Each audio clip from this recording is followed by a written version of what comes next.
സന്ദർശകർ നിങ്ങൾ പറഞ്ഞത് അനുസരിക്കാതിരിക്കുന്ന ഒരു സാഹചര്യം ഉണ്ടല്ലേ? ഉണ്ടായിരുന്നു. Okay okay. കടൽ ആദ്യമായിട്ടാണ് എനിക്ക് കഴിഞ്ഞ മഴക്കാലത്തൊന്നും ഇത്രയധികം കരയിലേക്ക് കയറിയിട്ടില്ല. 100 മീറ്ററെങ്കിലും നമുക്ക് പോയി കാണും. കൊല്ലം ജില്ലയിൽ പരക്കെ വ്യാപകമായിട്ടുള്ള മഴയാണ് ലഭിക്കുന്നത്. അതുകൊണ്ട് തന്നെ ഒരുപക്ഷെ യെല്ലോ അലർട്ടിനപ്പുറം ഇതിന് റെഡ് അലർട്ടിലേക്ക് പോകാനുള്ള സാഹചര്യം ഉണ്ടെന്ന് കൂടി ഇവർ വിലയിരുത്തുന്നു. നമസ്കാരം. കൊല്ലം ബീച്ചിലാണ് ഞാനിപ്പോ ഉള്ളത്. നമുക്കറിയാം വലിയ രീതിയിൽ കടൽ പ്രക്ഷുബ്ധമായിരിക്കുന്ന ഒരു സാഹചര്യമുണ്ട്. കൊല്ലം ബീച്ചിൽ വലിയ രീതിയിലുള്ള ജാഗ്രതാ നിർദ്ദേശം കൊടുത്തിട്ടുണ്ട്. കടൽ ഏകദേശം കരയിലേക്ക് കയറിയിരിക്കുന്ന വലിയ ദൃശ്യങ്ങളാണ് ഇപ്പോൾ കണ്ടുകൊണ്ടിരിക്കുന്നത്. കാരണം ബീച്ചിലേക്ക് എത്തുന്ന സന്ദർശകർക്ക് കൃത്യമായ നിർദ്ദേശങ്ങൾ കൊടുത്തിട്ടുണ്ട്. ഈ നിർദ്ദേശങ്ങൾ കൃത്യമായി പാലിക്കണമെന്ന് പറയുന്നു. ഏതായാലും നമ്മളിപ്പോൾ ഉള്ളത് നമ്മുടെ കൊല്ലം ബീച്ചിലാണ്. കൊല്ലം ബീച്ചിന്റെ ഏകദേശം 3/4 ഭാഗത്തോളം കരയിലേക്ക് കടൽ കയറി നിൽക്കുന്ന ഒരു സാഹചര്യമുണ്ട്. നമുക്ക് ഇവിടുത്തെ ദൃശ്യങ്ങൾ കാണാം. ഈ സന്ദർശകരടക്കം അല്ലെങ്കിൽ ലൈഫ് ഗാർഡുകളൊക്കെ അടക്കം പറയുന്നുണ്ട് ഇത്തരത്തിൽ ഈ ബോർഡർ ലൈനൊക്കെ തന്നെ ഇവിടെ ഇട്ടിട്ടുണ്ട്. ഇതിനപ്പുറത്തേക്ക് പോകാനുള്ള ഒരു അനുവാദമില്ല.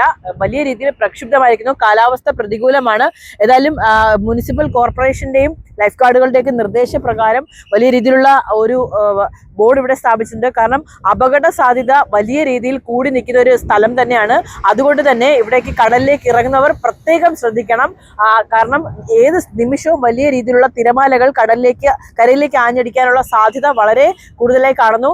ഏതായാലും ഈ ലൈഫ് ഗാർഡുകളുടെ അവരുടെ വാണിംഗ് അല്ലെങ്കിൽ അവരുടെ താക്കീത് ലംഘിച്ചുകൊണ്ട് കടലിലേക്ക് പോകുന്നവർക്കെതിരെ ശക്തമായ രീതിയിൽ ഉള്ള നടപടികൾ എടുക്കാനാണ് കോർപ്പറേഷന്റെ തീരുമാനം. നമ്മുടെ ജില്ലയിൽ ആദ്യമായിട്ടാണ് കടൽ ഇത്രയും ഈ മഴക്കാലത്താണ് അല്ലേ ഇത്രയും നമുക്ക് പിന്നെ ആദ്യമായിട്ടാണ് നമുക്ക് അനുഭവപ്പെടുന്നത്. ആദ്യം പറഞ്ഞ കേട്ടതില്ല. പക്ഷേ ഇതിന്റെ ഈ കേരളത്തിൽ ഏറ്റവും ഡീപ്പ് സ്ഥലമാണ് കൊല്ലം ബീച്ച് എന്ന് പറഞ്ഞത്. ഇവിടെ എന്ന് പറഞ്ഞാൽ പിന്നെ സന്ദർശകർ പറഞ്ഞാൽ കേൾക്കത്തില്ല, അങ്ങോട്ട് ഇറങ്ങിപ്പോകും. പക്ഷെ കപ്പൽച്ചാലാണ്. അപ്പൊ അത്രയ്ക്ക് ആഴമാണ് ഇവിടെ. ആഴമുണ്ട്. ഓക്കെ. എന്നാലും ഈ സന്ദർശകർ നിങ്ങൾ പറഞ്ഞത് അനുസരിക്കാതിരിക്കുന്ന ഒരു സാഹചര്യം ഉണ്ടല്ലേ? ഉണ്ടായിരുന്നു. Okay okay. കടൽ ആദ്യമായിട്ടാണ് എനിക്ക് കഴിഞ്ഞ മഴക്കാലത്തൊന്നും ഇത്രയധികം കരയിലേക്ക് കയറിയിട്ടില്ല. 100 മീറ്ററെങ്കിലും നമുക്ക് പോയി കാണും. ഇനിയും പോകും. ഒരു 50 മീറ്ററെങ്കിലും ഇനിയും പോകും. ഓക്കെ. അപ്പൊ ആ സാഹചര്യങ്ങൾ ലൈഫ് ഗാർഡുമാർ വിലയിരുത്തിയിട്ടാണ് സന്ദർശകരോട് ബീച്ചിലേക്ക് ഇറങ്ങരുത് എന്ന് പറയുമ്പോഴും അതനുസരിക്കാൻ പലരും കൂട്ടാക്കുന്നില്ല. അവർ മഴ ആസ്വദിക്കാനും അല്ലെങ്കിൽ കടൽ ആസ്വദിക്കാനും വരുന്നതാണ്. ഇവിടുത്തെ കാര്യങ്ങൾ അവർക്ക് അറിയത്തില്ല. കാരണം ഏറ്റവും ഡീപ്പ് സ്ഥലമാണ് കൊല്ലം ബീച്ച് എന്ന് പറയുന്നത്. അതെ അതെ അതെ.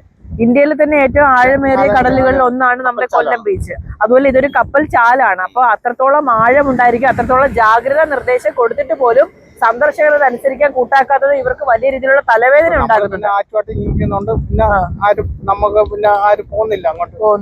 നമ്മള് എല്ലാരും അടിച്ചടിച്ച് കേട്ടുന്നുണ്ട്.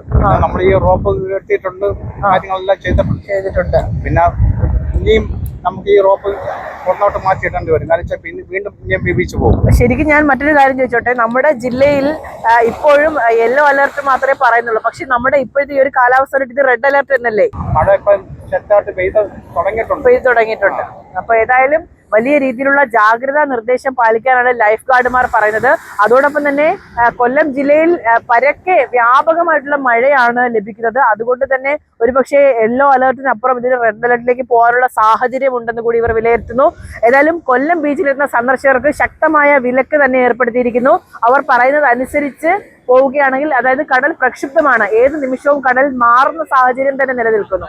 ഏതായാലും കൊല്ലം ജില്ലയിൽ ശക്തമായ മഴ മുന്നറിയിപ്പുണ്ട്. മഴ ശക്തമായി തന്നെ പെയ്തുകൊണ്ടിരിക്കുന്നു. ബീച്ചിലെത്തുന്ന സന്ദർശകർക്ക് കൃത്യമായ നിർദ്ദേശങ്ങൾ ലൈഫ് ഗാർഡുമാർ കൊടുക്കുന്നുണ്ട്. ഇത് ലംഘിച്ചുകൊണ്ട് കടൽ ഇറങ്ങുന്നവർക്കെതിരെ ശക്തമായ നടപടി എടുക്കുമെന്നാണ് അധികൃതർ അറിയിച്ചിരിക്കുന്നത്. ക്യാമറമാൻ വിപു സുരേഷിനൊപ്പം ബിലു അനിച്ചൻ, വിസ്മയ ന്യൂസ്.